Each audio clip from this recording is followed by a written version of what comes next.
2 Chronicles chapter 23. In the 7th year, Jehoiada strengthened himself and made a covenant with the captains of hundreds, Azariah the son of Jeroham, Ishmael the son of Jehohanan, Azariah the son of Obed, Messiah the son of Adaiah, and Elisaphat the son of Zikri. And they went throughout Judah and gathered the Levites from all the cities of Judah, and the chief fathers of Israel, and they came to Jerusalem. Then all the assembly made a covenant with the king in the house of God, and he said to them, "Behold, the king's son shall reign, as the Lord has said of the sons of David. This is what you shall do. 1/3 of you entering on the Sabbath, of the priest and the Levites, shall be keeping watch over the doors. 1/3 shall be at the king's house, and 1/3 at the gate of the foundation. All the people shall be in the courts of the house of the Lord. But let no one come into the house of the Lord except the priest and those of the Levites who serve. They may go in, for they are holy, but all the people shall keep the watch of the Lord. And the Levites shall surround the king on all sides, every man with his weapon in his hand. And whoever comes into the house, let him be put to death. You are to be with the king when he comes in and when he goes out." So the Levites and all Judah did according to all that Jehoiada the priest commanded. And each man took his men who were to be on duty on the Sabbath, with those who were going off duty on the Sabbath. For Jehoiada the priest had not dismissed the divisions.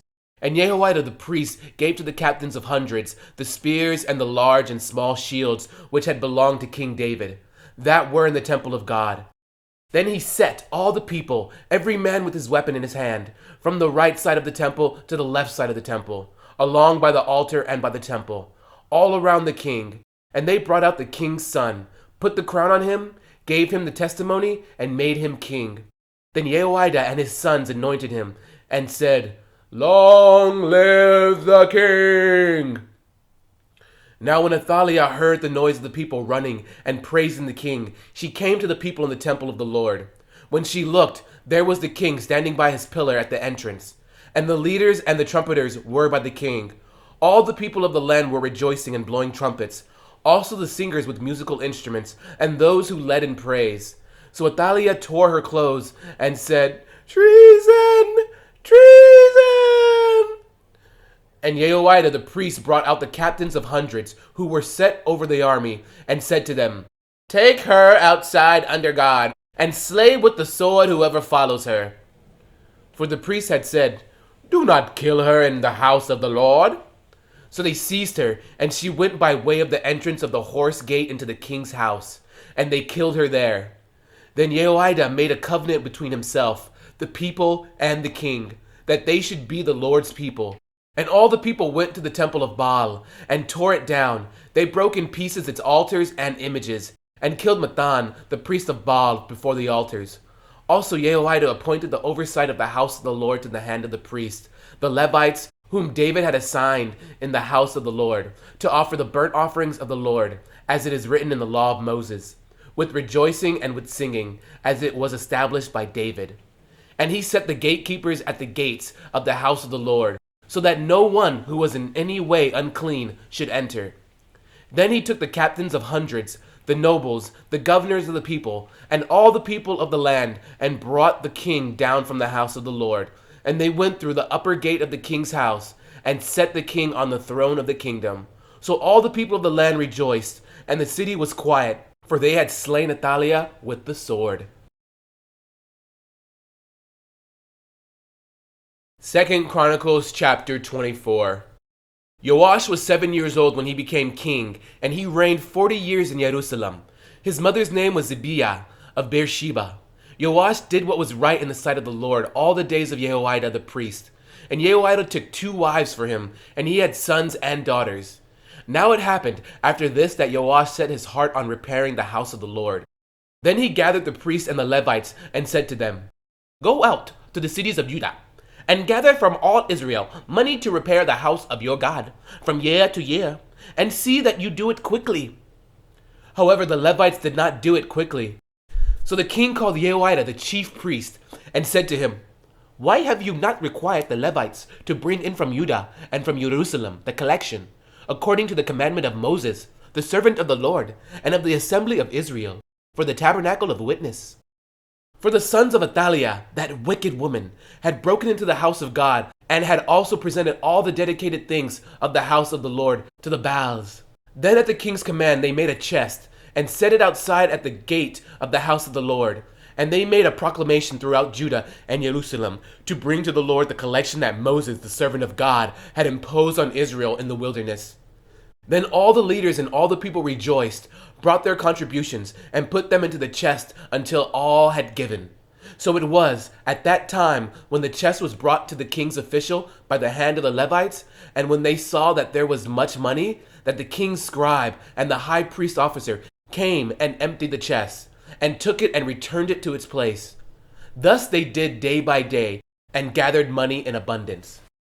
The king and Jehoiada gave it to those who did the work of the service of the house of the Lord, and they hired masons and carpenters to repair the house of the Lord, and also those who worked in iron and bronze to restore the house of the Lord. So the workmen labored, and the work was completed by them. They restored the house of God to its original condition and reinforced it. When they had finished, they brought the rest of the money before the king and Jehoiada. They made from it articles for the house of the Lord, articles for serving and offering, spoons and vessels of gold and silver. And they offered burnt offerings in the house of the Lord continually, all the days of Jehoiada. But Jehoiada grew old and was full of days, and he died. He was 130 years old when he died. And they buried him in the city of David among the kings, because he had done good in Israel, both toward God and his house. Now after the death of Jehoiada, the leaders of Judah came and bowed down to the king, and the king listened to them. Therefore they left the house of the Lord God of their fathers, and served wooden images and idols, and wrath came upon Judah and Jerusalem because of their trespass. Yet he sent prophets to them to bring them back to the Lord, and they testified against them, but they would not listen. Then the Spirit of God came upon Zechariah, the son of Jehoiada, the priest, who stood above the people, and said to them, Thus says the Lord, Why do you transgress the commandments of the Lord, so that you cannot prosper? Because you have forsaken the Lord, he also has forsaken you. So they conspired against him, and at the command of the king they stoned him with stones in the court of the house of the Lord. Thus Joash, the king, did not remember the kindness which Jehoiada his father had done to him, but killed his son. And as he died, he said, The Lord look on it and repay. So it happened in the spring of the year that the army of Syria came up against him, and they came to Judah and Jerusalem, and destroyed all the leaders of the people from among the people, and sent all their spoil to the king of Damascus. For the army of the Syrians came with a small company of men, but the Lord delivered a great army into their hand, because they had forsaken the Lord God of their fathers. So they executed judgment against Joash. And when they had withdrawn from him, for they left him severely wounded, his own servants conspired against him because of the blood of the sons of Jehoiada, the priest, and killed him on his bed. So he died, and they buried him in the city of David, but they did not bury him in the tombs of the kings. These are the ones who conspired against him: Zabad, the son of Shimeath, the Ammonitist, and Jehozabad, the son of Shimerith, the Moabitist. Now concerning his sons, and the many oracles about him, and the repairing of the house of God, indeed they are written in the annals of the book of the kings. Then Amaziah his son reigned in his place.